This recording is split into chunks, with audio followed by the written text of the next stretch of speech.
Jail में है, इसका बेटा भी जेल में है और जो है कि कभी भी घर घुस के मार देंगे।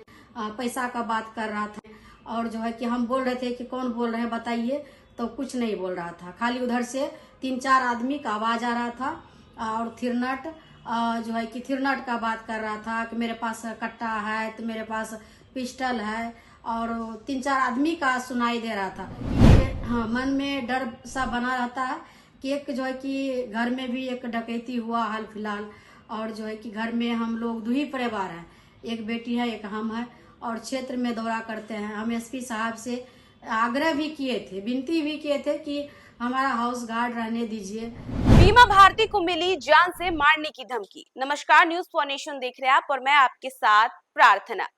पूर्व विधायक बीमा भारती को जान से मारने की धमकी मिली। आपको बता दें कि बीमा भारती को यह धमकी जो है रंगदारी मांगने को लेकर की गई थी। उन्हें एक फोन कॉल आता है और उनसे रंगदारी मांगी जाती है। जब बीमा भारती इसकी वजह पूछती हैं तो उन्हें भद्दी भद्दी गालियां दी जाती है। दरअसल बीमा भारती को जान से मारने की धमकी दी गई और इस बाबत बीमा भारती ने पटना के फुलवारी शरीफ थाने में मामला भी दर्ज कराया है, जिसमें अनजान व्यक्ति द्वारा 10 लाख रुपए रंगदारी देने की बात कही गई और नहीं देने पर जान से मारने की धमकी दी।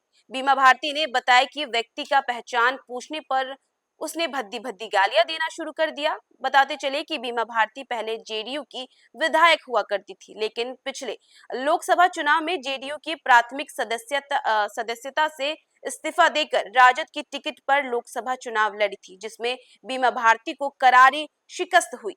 हाल ही के दिनों में बीमा भारती चर्चित के पति और पुत्र व्यवसायी गोपाल यदुका हत्याकांड में जेल में बंद है। आज से 25 दिन पहले बीमा भारती के पुत्र ने पूर्णिया व्यवहार न्यायालय में आत्मसमर्पण किया था। बीमा भारती ने बताया कि अपराधियों ने उन्हें एक ही मोबाइल नंबर से कई बार धमकी दी। एक अनजान नंबर से कॉल आया जो कि मेरे नंबर पर आया था फोन, तो 4 बार फोन आया। इसके बाद हम नहीं उठाए तो मेरे साथ जो हमारे भाई रहते हैं छोटा अशोक भारती, उसके नंबर पर फोन आया। इसके बाद जो है उठाने के बाद लगातार भदा बात बोलने लगा, तो फिर हमको फोन दिया कि देखो कौन फोन किया है, ऐसे ऐसे बोल रहा है। तो जब हम फोन उठाए तो हम बोले कि कौन बोल रहे हैं, कौन बोल रहे हैं। तो उधर से जो है कि बोल रहा था, इधर से हम जो बोल रहे थे तो उसका जवाब ही नहीं दे रहा था। सीधा कह रहा था कि देश मंडल जेल में है, इसका बेटा भी जेल में है और जो है कि कभी भी घर घुस के मार देंगे।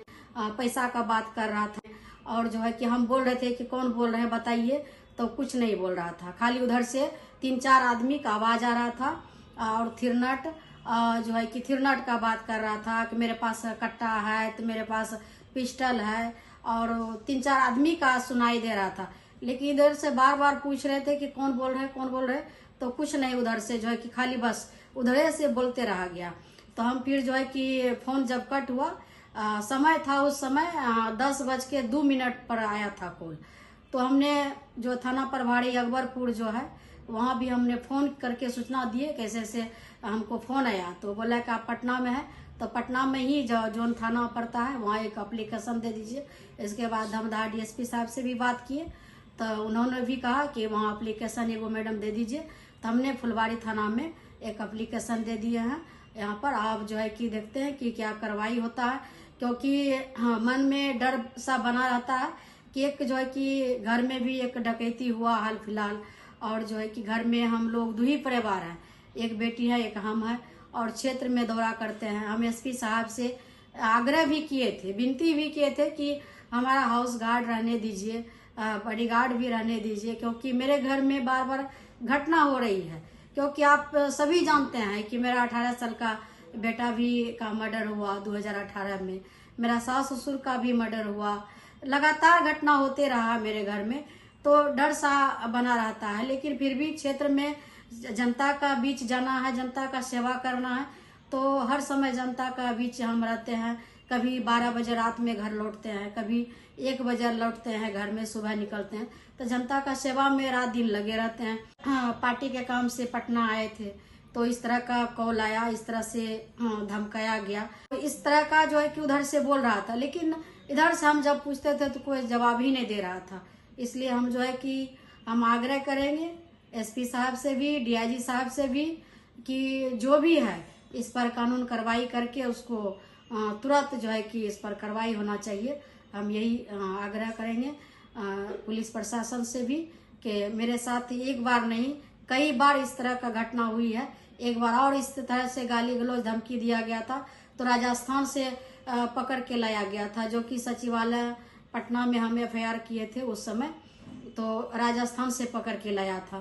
तो इस तरह से बार बार घटना मेरे साथ होता है, फोन करके धमकी देना, गाली गलौज करना, तो इस तरह से बराबर हो रहा है। तो इस पर जो है कि हम आग्रह करेंगे कि इस पर कार्रवाई होना चाहिए। तो सुना आपने बीमा भारती ने किस तरीके से बताया कि उन्हें जो है फोन कॉल के द्वारा रंगदारी मांगी गई। जब उन्होंने इसकी वजह पूछी तो उन्हें भद्दी भद्दी गालियां मिलने लगी। इसी के साथ साथ उनके भाई के भी फोन पर जो है रंगदारी मांगने की कॉल्स गए थे। फिलहाल इस पूरे मामले में जो है छानबीन चल रही है और जल्द ही आरोपी को भी पकड़ा जाएगा। तो फिलहाल इस खबर में बस इतना ही। देश दुनिया की तमाम अपडेट्स के लिए देखते रहे न्यूज़4नेशन।